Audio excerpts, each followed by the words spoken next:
तो बच्चों, तो इस वाले वीडियो में मैं आपको इंपॉर्टेंट रिएक्शंस बताने वाला हूँ। तो देखिए, जितनी भी इंपॉर्टेंट रिएक्शंस है वो मैं आपको यहाँ बताऊंगा, ठीक है। जो कि नेमिंग रिएक्शन से काफ़ी परेशान होते हो आप लोग, मैं विद ट्रिक्स बताऊंगा आपको, ठीक है ना। तो ट्रिक्स ये है कि तो हल्के फुल्के जुगाड़ होंगे एक तरीके के, तो वो जुगाड़ देखने के लिए आप तैयार हो जाओ, ठीक है ना। देखो, वीडियो पूरी देखना, आपको पूरी नेमिंग रिएक्शन समझ में आ जाएगी किस तरीके से। देखिए, ऑर्गेनिक में सबसे टफ ही यही पार्ट लगता है बच्चों को, नेमिंग रिएक्शन होता नहीं है। तो वो होता क्यों नहीं है, तो वो देखो आज किस तरीके से इनको याद करते हैं, ठीक है ना। ये पीडीएफ है, मैं आपको ये पीडीएफ का डिस्क्रिप्शन बॉक्स में दे दूंगा, वहाँ से आप इसको डायरेक्ट डाउनलोड कर लेना। तो देखो, अब स्टार्ट करता हूँ मैं, इसको क्या पूछा है। देखो, मैं रिएक्शंस कौन कौन सी बताने वाला हूँ आपको। सबसे पहले एक सेंडमायर, गेटरमान, मतलब जितनी भी एनसीईआरटी की इंपॉर्टेंट रिएक्शन है, प्लस आरबीएससी, आईसीएससी बोर्ड, इनसे कंपटीशन प्लस आपके बोर्ड में सब जगह क्वेश्चन आते रहते हैं।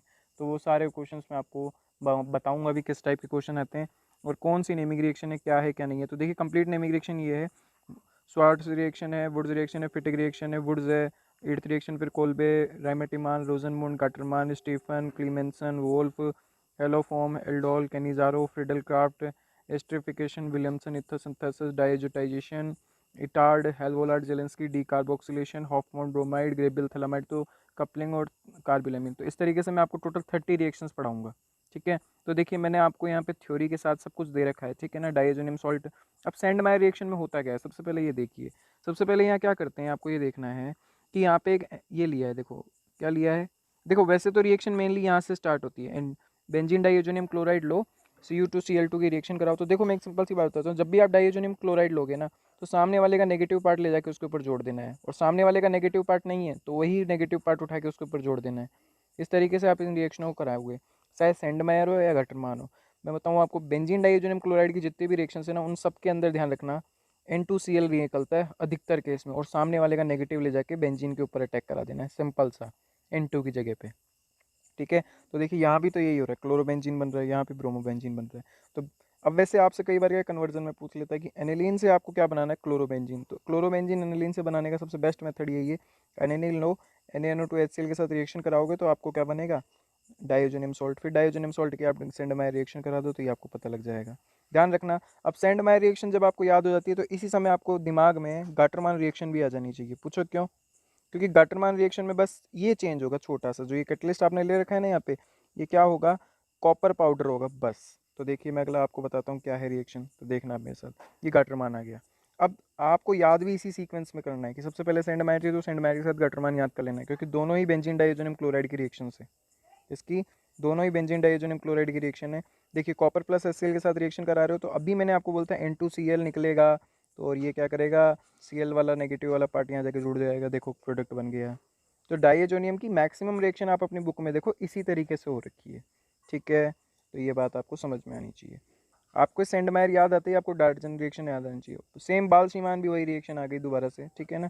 इसमें बेंजीन डाइओजोनियम सॉल्ट लेते हैं, HbF4 के साथ रिएक्शन कराओगे तो HbF4 जो होता है ना, वो आपके पहले तो जुड़ जाएगा, लेकिन जुड़ने के बाद में क्या होगा, फ्लोरोबेंजीन बनेगा, प्लस BF3 निकलेगी, प्लस N2।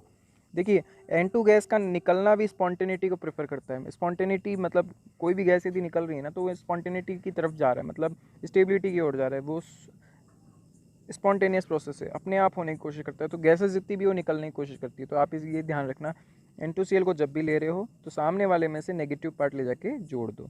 तो देखो, यहाँ ये बन गया फ्लोरोबोरिक एसिड, आ गई बात समझ। फिर अगली रिएक्शन देखो, अगली रिएक्शन कौन सी आपकी, फिंकलेस्टाइन। तो देखिए, मैंने हेलोजन से स्टार्ट करके अल्कोहल फिनॉल ईथर लेते हुए मैं एमीन तक पहुँच गया हूँ, ठीक है ना। फिर एल्काइल क्लोराइड की रिएक्शन, ठीक है, या एल्काइल हेलाइड, किसी की भी रिएक्शन आप ले लो, इसको हेलोजन एक्सचेंज मेथड भी बोलते हैं, ठीक है ना। तो RX एक एल्किल हेलाइड है आपके पास, उसकी NaI के साथ रिएक्शन कराओ, ठीक है ना। यहाँ ध्यान रखना, एसीटोन भी प्रेजेंट होगा, CH3COCH3 एसीटोन का फॉर्मूला है, एल्काइल आयोडाइड बनेगा प्लस NaX बनेगा, ठीक है। अब जब आपको फिंकलिस्टाइन याद रहती है तो देखो, फिंकलिस्टाइन में I आता है, फिंकलिस्टाइन में क्या आता है, I। तो ये ध्यान रखना कि यहाँ पे I ही इसको सब्स्टिट्यूट करेगा, किसको, हेलोजन को। अब आपको पता है हेलोजन एक्सचेंज की रिएक्शन होती है, तो I से देख लो, ये I इसको सब्स्टिट्यूट कर जाएगा। आई बात समझ में। तो एक थोड़ा सा छोटा जुगाड़ बता रहा हूँ मैं आपको, ठीक है। आप इनको लिख के ज़्यादा से ज़्यादा याद करो तो सही रहता है वैसे, ठीक। या फिर आप चार्ट बना के इसको अपनी दीवार पे लगा सकते हो, जिससे आपको याद रहेगी। फिर उसके बाद में अगली है स्वार्ट्स रिएक्शन। स्वार्ट्स रिएक्शन में क्या है आपके पास में, देखो CH3CH2Br AgF है, ठीक है। स्वार्ट्स रिएक्शन में क्या है आपका बनेगा, CH3CH2BrF। देखो, एक चीज़ बता देता हूँ आपको, बाल सीमान रिएक्शन से तो फ्लोरोबेंजीन बनता है, याद रखना, ठीक है। और स्वार्ट्स रिएक्शन में एल्काइल फ्लोराइड बनता है, एलिफेटिक फ्लोराइड सिर्फ और सिर्फ स्वार्ट रिएक्शन से ही बनता है, ध्यान रखना। जबकि एरोमेटिक फ्लोरीन की जब आप बात करोगे तो वो बनता है आपके किससे, बाल्शीमान रिएक्शन से। तो ये आपको ध्यान रखनी है, स्वार्ट रिएक्शन, ठीक है, स्वार्ट रखना है आपको इसका, ठीक है। फिर अगली रिएक्शन पे चलो, अपली आ गया आपके पास वुड्स रिएक्शन की, तो आप क्लास 10 से पढ़ते आ रहे हो, ठीक है ना। वुड्स तो वुड्स में देखो अब क्या है, 2 RX ले हो, 2 Na के साथ ड्राई ईथर की प्रेजेंस में फ्री रेडिकल बनेंगे, फ्री रेडिकल से जुड़ के क्या बन जाएगा, 2NaX। अब यहाँ से ये ध्यान रखना कि 3 नंबर की जैसे ये मेनली एल्केन बनाने में काम आती है रिएक्शन, ठीक है ना। हाइड्रोकार्बन में ये क्लास 11 में पढ़ाई जाती है। तो 3 कार्बन, 5 कार्बन, 7 कार्बन, ऐसे नंबर वाले जो जितने भी कार्बन होते हैं ना, वो इस रिएक्शन से एफिशिएंसी कम बनती है उसकी, मतलब उनका प्रोडक्ट कम बनता है। लेकिन 2, 4, 6 ऐसे नंबर की जितनी भी बनती है ना, वो सारी की सारी क्या होती है, मेजर प्रोडक्ट के फॉर्म में बनती है, ठीक है। फिर उसके बाद में फिटिंग। अब देखो यहाँ से ना वुड्स रिएक्शन याद कर लेना, वुड्स रिएक्शन आ रही है बात समझ में, बस वुड्स याद कर लो, आपका वुड्स फिटिंग और फिटिंग में अभी याद करा दूंगा आपको, ठीक है। ड्राई ईथर की प्रेजेंस में होती है, ध्यान रखना। 2 एल्काइल हैलाइड सेम लेने, तो वुड्स रिएक्शन है। अब आगे की बात सुनो, आगे की बात क्या है, फिटिंग। फिटिंग में दोनों फिट बैठ जाएगी रिएक्शंस, है ना। फिटिंग में फिट बैठ जाएगी, तो देखो आपको क्या है कि Wurtz reaction, Fittig reaction, Wurtz Fittig reaction, ये तीनों एक साथ याद होनी चाहिए, ध्यान रखना। फिटिंग याद आते हैं आपको, वुड्स भी याद आना चाहिए और वुड्स फिटिंग भी याद आनी चाहिए। तो देखो 2 एल्काइल हैलाइड लिया, 2 Na के साथ ईथर की प्रेजेंस में रिएक्शन कराते हो, बाईफिनाइल प्रोडक्ट के फॉर्म में बनता है। तो दोनों, एक चीज़ ये सोचो कि ये दोनों एक दूसरे में फिट ही बैठ गई एक तरीके से, इसलिए इसको बोलते हैं फिटिंग, फिटिंग, फिट बैठ जाएंगी, ठीक है। मेरे पास और भी जुगाड़ हैं कई, देखो आगे क्या क्या है। अब एक चीज़ सर, वुड्स फिटिंग में क्या था, वुड्स फिटिंग में ये था कि वुड्स और फिटिंग दोनों हैं अब इसमें। और वुड्स में आपने क्या लिया था, R लिया था, और फिटिंग में क्या ली थी, बेंजीन ली थी। तो यहाँ पे क्या आपको मतलब यही बनाना है, तो देखो यही तो ले रहे हैं यहाँ पे। एक RX ले लिया, वो वुड्स से लिया, और फिटिंग से क्या लिया, बेंजीन लिया, Na के साथ रिएक्शन कराते ही एल्काइल बेंजीन बन गया आपका। अब क्या चाहिए आपको, ठीक है। तो ये भी डाई ईथर की प्रेजेंस में होता है। फिर उसके बाद में कॉल्बे श्मिट, ठीक, ये कॉल्बे श्मिट 2 अलग अलग साइंटिस्ट है, ठीक है। देखो सोडियम फिनॉक्साइड की आपको किसके साथ रिएक्शन करानी है, CO2 के साथ, 400 केल्विन टेम्परेचर के ऊपर। जब आप यहाँ से ये बनाते हो, ठीक है, जब आप यहाँ से ये बनाते हो तो देखो ये बनता है प्रोडक्ट। फिर जब ये रीअरेंज होता है तो रीअरेंज होने के बाद में प्रोडक्ट ये बनता है। फिर उसके बाद में ये सैलिसिलिक एसिड बनता है, जिसको बोलते हो आप 2 हाइड्रोक्सी बेंजोइक एसिड, ठीक है। कॉल्बे श्मिट रिएक्शन है, ध्यान रखना। कॉल्बे श्मिट में एक चीज़ आपको मैं और बता दूं, नंबर ऑफ कार्बन इंक्रीज होता है, ठीक है। जैसे देखिए यहाँ पे क्या था कि इस बेंजीन में सिर्फ बेंजीन के 6 ही कार्बन थे, लेकिन आप जब प्रोडक्ट में गए ना तो कितने हो गए, 7 कार्बन हो गए। तो आपसे ध्यान रखना, जैसे मैं आपको बताऊं, और ऑक्सीजन भी कितने थे, 1 था, लेकिन यहाँ ऑक्सीजन कितने हो गए, 2। तो आपके जब वो इन CBSE की बात बताऊं मैं आपको, क्या होता है कि जैसे जब कन्वर्जन देता है ना, तो आपको ये बोलता है कि ऑक्सीजन 1, कार्बन 6, ठीक है। फिर उसमें प्रोडक्ट में जब कन्वर्जन कराता है ना, तो वो डायरेक्ट यूँ लिखता है carbon 6 oxygen 8, how it can possible. तो वो इसी रिएक्शन से पॉसिबल है, ध्यान रखना, ठीक है। क्योंकि इसमें देख लो, आपको अपने आप समझ में आ जाएगा, 6 कार्बन 1 ऑक्सीजन था, लेकिन जब प्रोडक्ट में गए तो 6 कार्बन 3 ऑक्सीजन हो गए, वो इसी रिएक्शन से पॉसिबल है। इस तरीके से यहाँ से क्वेश्चन पूछता है, ठीक। फिर उसके बाद में राइमाटिमान रिएक्शन, राइमाटिमान देखिए, राइमाटिमान में सबसे अच्छा क्वेश्चन ध्यान रखना, डाइक्लोरोकार्बीन बनती है, CCl2, ये कई बार पूछा हुआ क्वेश्चन है, ठीक। अब मैं आपको बता दूं, देखो क्लोरोफॉर्म होता है, तो क्लोरोफॉर्म में देखो CH है, तो यहाँ क्या कर दो, CHO कर दो, बस सिंपल सी बात है। तो देखो प्रोडक्ट फिनॉल, फिनॉल ले रहे हो NaOH के साथ में, तो आपका क्या बन गया, देखो ये CHO जाके जुड़ता है। CaCl3 के केस में CHO ले जाके जोड़ना है, और ध्यान रखना CCl4 के केस में क्या करना है, COOH ले जाके जोड़ना है, ठीक है, COOH ले जाके जोड़ना है। तो ये मैं आपको रिवीजन पर्पज से बता रहा हूँ, ताकि आपको नेमिंग रिएक्शंस का रिवीजन हो जाए। रोजनमुंड में क्या है, तो रोजनमुंड में देखो, है ना, रोजनमुंड में क्या है, रोजनमुंड में एक ये है, ठीक है। तो ये देखो ये H2 था, क्या था, ये H2 था, ठीक। ये H2 क्या करेगा, इस Cl को यहाँ से सब्स्टिट्यूट कर ले जाएगा, तो देखो ये H तो हो जाएगा और HCl आपका निकल जाएगा। अब यहाँ से ध्यान रखना, ये जो PDBSO4 है ना, ये एज अ पॉइजन की तरह काम करता है। पूछो क्यों, क्योंकि ये एल्डिहाइड जो है अल्कोहल में वापस रिड्यूस हो सकता था, क्योंकि ये रिडक्शन है रोजनमुंड का, ठीक है। मुंड रिएक्शन है, रोजनमुंड रिएक्शन है, तो इसके अंदर इसका रिडक्शन हो सकता था। तो इसके रिडक्शन को रोकने के लिए यहाँ PDBSO4 एज अ पॉइजन की तरह काम करता है, ध्यान रखना। ये कैटालिक एक्टिविटी को कम कर देता है, ये आप इंपॉर्टेंट चीज़ एक याद रखना।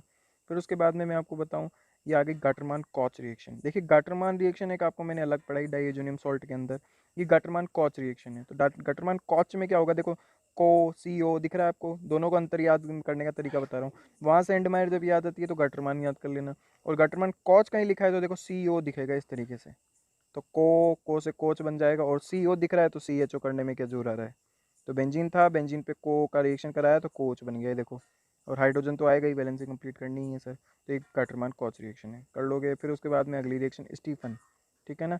स्टीफन देखो, स्टीफन में क्या है, एल्डिहाइड बनता है, ठीक है। स्टीफन में सबसे बेस्ट रिएक्शन एल्डिहाइड बनता है। तो आर सी एन की रिएक्शन तुम 2H plus S C L के साथ कराओगे तो देखो ये बन जाएगा। वैसे मैंने सबका यहाँ तरीका बता रखा है, ठीक है। ये एल्डमीन बनता है, फिर एल्डमीन से आपको ये एल्डिहाइड मिलता है, ठीक। SnCl2HCl आपको जब भी दिखेगा तो इस तरीके से रिएक्शन करानी है, ठीक। यहाँ पे इसका रिडक्शन होता है एक तरीके से, याद रखना, ठीक है ना। फिर उसके बाद में क्लीमेंसन रिडक्शन, क्लीमेंसन में क्या है तो देखो, क्लीमेंसन में आपको करना क्या है कि जिंक और अम्ल, ये जिंक का जो अम्लगम है, ठीक है, ये इसका रिडक्शन करा देता है। और जब इसका रिडक्शन कराएगा तो देखो यहाँ 2 हाइड्रोजन ये देता है, मतलब टोटल 4 हाइड्रोजन देगा, तो 2 हाइड्रोजन इन 2 ऑक्सीजन के साथ निकल के ये तो H2O में निकल जाएगा, और ये आपका बन जाएगा एल्केन। अब एल्केन आपको ऐसे याद रखना है कि एल्केन कहाँ बना था, तो एल्केन आप याद करो, अब वुड्स रिएक्शन के अंदर बना था एल्केन, याद है आपको, वुड्स रिएक्शन में एल्केन बना था, और क्लीमेंसन रिडक्शन में भी एल्केन ही बनता है, ध्यान रखना। आगे मैं आपको बता रहा हूँ वॉल्फ क्रिश्नर रिएक्शन में भी एल्केन ही बनता है। मैं आपको 3 रिएक्शनें बता दी एल्केन याद करने की, वुड्स, वुड्स के साथ क्लीमेंसन, क्लीमेंसन के साथ वॉल्फ क्रिश्नर, ठीक है। अभी वॉल्फ क्रिश्नर भी मैं आपको बताता हूँ, देखिए इसमें भी यही सेम सेम ऊपर वाले की जैसी ही रिएक्शन है ये, ठीक है ना। हाँ, तो अब देखो इसका क्या है, इसका ये है कि आपने इसकी रिएक्शन कराई हाइड्रोजन के साथ, तो H2O पानी निकाल दो यहाँ से, H2O जैसे ही निकालोगे तो फिर KOH इथाइलिन ग्लाइकोल के साथ इसको हीट कर लो, वही देखो एल्केन बन गया। अब आपको क्या है कि याद इस तरीके से रखना है कि एल्केन एल्केन किस किस में बनता है नेमिंग रिएक्शंस में, एल्डिहाइड किस में बनता है, इस तरीके से याद रखना है आपको। मैंने राइमेटिमान में भी आपको कुछ जुगाड़ बता दिया, ऐसे ही आपको सबका याद रखना है। फिर उसके बाद देखो आगे की कहानी, आगे की कहानी देखो, एल्डोल कंडेंसेशन। देखो एल्डोल आपको नाम से ही समझ में आ जाना चाहिए, एल मतलब एल्कोहल, और है ना, एल्ड पकड़ो इसका, एल्ड मतलब एल्डिहाइड, और ओल मतलब एल्कोहल। कंडेंसेशन मतलब पानी निकालना है, ये ध्यान रखना। कंडेंसेशन वर्ड का मतलब होता है कि रिमूवल ऑफ H2O। तो यहाँ पे ये रिएक्शन वहाँ होती है जहाँ अल्फा हाइड्रोजन होता है, ये आपको पता होगा। बस सेम यहाँ पे चालू हो जाओ, चालू हो गए तो आपको देखो यहाँ पे बीटा हाइड्रोक्सी ब्यूटेनॉल जैसे ऐसे प्रोडक्ट बनते हैं यहाँ पे, जैसे आप ये लेते हो, देखो इसकी मैकेनिज्म है, ठीक है। मैंने मेरे चैनल पे इसकी मैकेनिज्म डाल रखी है, बहुत अच्छे से एक लेक्चर पूरा कर रखा है, चाहो तो आप उसको देख सकते हो। लेकिन यहाँ ध्यान रखना है आपको, एल्डोल में क्या करना है कि जब फाइनल प्रोडक्ट बनाते हो ना, तो फाइनल प्रोडक्ट के अंदर ध्यान रखना, करना क्या है आपको, बीटा हाइड्रोक्सी प्रोडक्ट बनते हैं यहाँ पे, ठीक है। तो आपकी लिए मैंने इसके ध्यान रखा है, ध्यान रखना अल्फा हाइड्रोजन यहाँ जाएगा और ये वाला कार्बन यहाँ जाकर अटैक कर जाएगा, क्योंकि ये बॉन्ड इधर शिफ्ट हो जाता है, ठीक है, क्योंकि इलेक्ट्रोनेगेटिविटी ज़्यादा है, ठीक। फिर क्या होगा, जो एल्कोहल बनेगा वो अपना H, मतलब एक इस कार्बन का H और इसका OH, जब यहाँ से निकलेंगे तो ये डबल बॉन्ड फॉर्म हो जाता है, तो आप इसको हीट दो तो, ठीक है, डाइल्यूट NaOH की प्रेजेंस में होगा। तो देखो लास्ट में क्या बनता है, देखो एल्डिहाइड तो ये रहा और ओल ये रहा, तो एल्डोल ऐसे बोल रखा है इसको, समझ गए। फिर कैनिजारो की बात करता हूँ। कैनिजारो में क्या है, कैनिजारो रिएक्शन वहाँ होती है जहाँ अल्फा हाइड्रोजन नहीं होता। अब इसका एक मैं जोरदार से आपको ट्रिक बता देता हूँ, देखो एल्डोल, तो एल्डोल में तो क्या है कि अल्फा हाइड्रोजन होगा, अल्फा हाइड्रोजन होगा।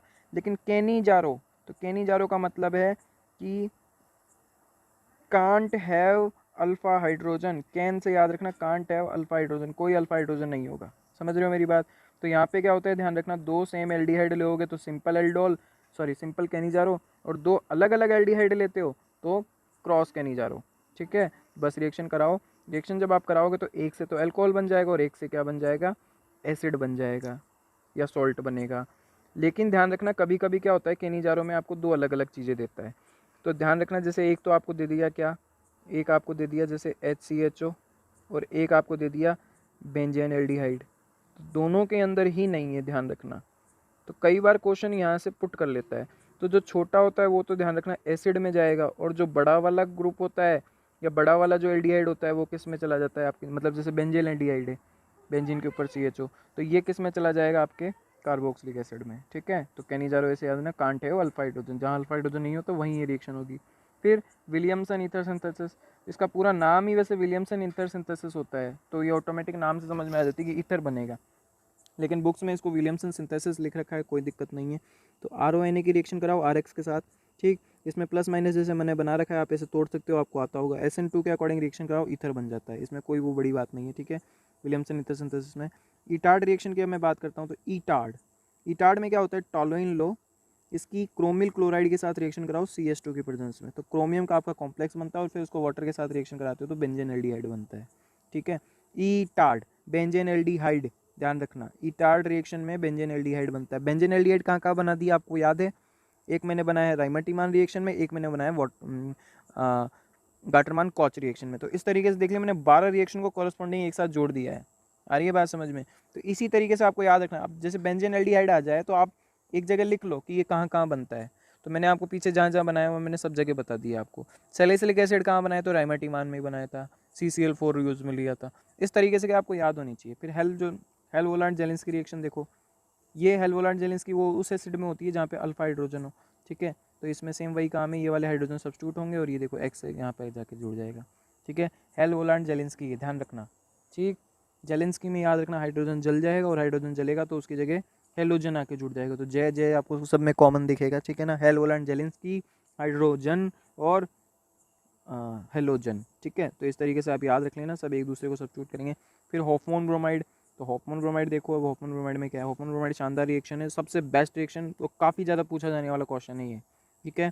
यहाँ से ध्यान रखना, इंटरमीडिएट नाइट्रीन बनता है, आ गई बात समझ में, जिसमें रीअरेंजमेंट होकर वो MIC बनता है। फिर MIC जो है वो आपका मिथाइल आइसोसाइनेट या एल्काइल आइसोसाइनेट जो भी मैं बोलूँ, RNC लेते हो। तो भोपाल गैस ट्रेजेडी जो हुई थी उसके अंदर बहुत ज़्यादा काम आता है, तो ध्यान रखना आपका। ये मैंने एमाइड था मेरे पास BR2KOH के साथ। कई बार ध्यान रखना कन्वर्जन टाइप के जब क्वेश्चन आते हैं ना, तो कई बार NaOBr भी उस जगह लिख के देता है, तो उसका मतलब भी आप यही समझना कि हमसे कौन सी रिएक्शन पूछी है, हॉफमैन ब्रोमाइड रिएक्शन। तो हॉफमैन ब्रोमाइड में 1 डिग्री एमीन बनता है, ध्यान रखना। यहाँ एक कार्बन कम करने का रिएक्शन है, कई बार ये कन्वर्जन में डाल दिया जाता है, ठीक है। फिर ग्रेबियल थैलामाइड की रिएक्शन देखो, ग्रेबियल थैलामाइड आपका ईजी सा रिएक्शन है, ठीक। प्लस माइनस से इसको तोड़ लो, KOH को OH minus K plus, water निकल जाएगा, K जुड़ जाएगा, RX की रिएक्शन कराओ, N एल्काइल थैलामाइड हो जाएगा। फिर इसकी रिएक्शन NaOH के साथ आप कराओगे तो 1 डिग्री एमीन। ध्यान रखना आपको, अब इस तरीके से याद रखना है, मेरी बात सुनो। एक रिएक्शन आप कार्बिल पढ़ते हो, याद है आपको, ठीक, कार्बिल रिएक्शन। और एक रिएक्शन आप पढ़ते हो कौन सी, हॉफमैन ब्रोमाइड। एक रिएक्शन आप पढ़ते हो कौन सी, ग्रेबियल थैलामाइड, ठीक है, ग्रेबियल थैलामाइड। ये जितनी भी रिएक्शंस है ना, ये जो मैं 3 रिएक्शंस के नाम ले रहा हूँ, एक आती है श्मिट रिएक्शन, उसमें भी ध्यान रखना 1 डिग्री एमीन ही बनता है। तो ये स्पेशली 1 डिग्री एमीन बनाने वाली रिएक्शन है। तो ये इस तरीके से याद रखोगे तो याद हो जाएगा आपको बहुत आसानी से, ठीक। बस आप दिमाग आपको लिंक करना आना चाहिए, लिंक, ठीक है। जैसे मैं कार्बिल एमीन बोल रहा था, इसमें 1 डिग्री एमीन बनेगा, तो ये 1 डिग्री एमीन का एक टेस्ट भी है, ठीक है ना, कार्बिल एमीन टेस्ट जिसको बोलते हो। अब डाइओजेनियम सॉल्ट की इसके साथ रिएक्शन कराओगे तो देखो ये HCl निकल जाएगा, ठीक। OH की रिएक्शन कराओगे तो ये पैरा हाइड्रोक्सी एजोबेंजीन बनेगा, ऑरेंज कलर की डाई, ठीक है। तो ये ध्यान रखना, सिंपल सा एक रिएक्शन है। कपलिंग मतलब जोड़ना है, कपल बनाने हैं, आई बात समझ में। तो बेंजीन के देखो कपल बन गए, इस तरीके से याद रख लेना। फिर उसके बाद में अगला रिएक्शन देखो कार्बिल एमीन। फिर कार्बिल एमीन रिएक्शन ये मैं आपको बता ही चुका अभी, 1 डिग्री एमीन बनता है, ठीक है। एल्काइल 1 डिग्री एमीन का सॉरी टेस्ट है, मैं क्या बोल रहा हूँ ध्यान रखना, 1 डिग्री एमीन बनता नहीं, 1 डिग्री एमीन का टेस्ट है। एल्काइल आइसोसाइनेट बनता है इसके अंदर, आ गई बात समझ में। फिर प्रिपरेशन ऑफ आइडोबेंजीन, ये सेम वही रिएक्शन है, किस तरीके की, ये आपके बालशीमान मैंने आपको जैसे कराई। बेंजीन डाइओजेनियम देख लो, KI के साथ रिएक्शन करा रहे हो तो नेगेटिव वाला पार्ट ले जाके सामने का जोड़ दिया, आइडोबेंजीन बन गया। तो रिएक्शन है आपके लगभग सब नेमिंग रिएक्शन से, ये नहीं है ज़्यादा बहुत डिफरेंस है, अधिकतर के मैं कॉन्सेप्ट सेम से हैं, बस आपको यूज़ करने आनी चाहिए वो, ठीक है। तो इस वीडियो को आप एक बार समझ में नहीं आया दोबारा रोक के लिख के एक बार समझने की कोशिश करो, पूरा समझ में आएगा, ठीक है। रोक के देखो, ये इस तरीके से क्या आपको चीज़ें जब समझ में आने लगेगी तो अपने आप ही रिएक्शंस याद होने लगेगी। बस एक बार क्रॉस लिंक स्ट्रक्चर देखो, हमारे को यदि कोई भी स्ट्रक्चर याद आ जाता है ना, तो आप ये सोचो कि मैंने ये कहाँ देखा था, कौन सी ऐसी नेमिंग रिएक्शंस में देखा था, तो ये आपको ऑटोमेटिक अपने आप याद होने लग जाएगी। और फिर भी याद नहीं होती है तो इसमें से ये है कि मैंने जैसे बताया वो 5-6 रिएक्शन आ गई होगी, लेकिन अभी भी नहीं आती, तो आप क्या करो कि आपका जो कोई एक चार्ट बना लो, चार्ट पे लिखो और उस वो पेपर पे चिपका दो, आपको बहुत आसानी से इजी वे में रिएक्शंस याद हो जाएगी। उनको डेली देखो, बस 5 से 6 दिन देख लो, आपको 6ठे दिन तो अपने आप याद हो जाएगी, ठीक है। तो ये वीडियो इसीलिए बनाया था, तो ये रिवीजन पर्पज़ से बनाया था कि नेमिंग रिएक्शंस आपको टाइम पे आती रहे, बार बार देखते रहना, ठीक है, ताकि याद रहे आपको। तो आप क्या करना, टाइम पे इस वीडियो को 2-3 बार देखो, अपने आप याद हो जाएगी, है ना। तो अपन इस वीडियो में इतना ही करेंगे। Thanks for watching.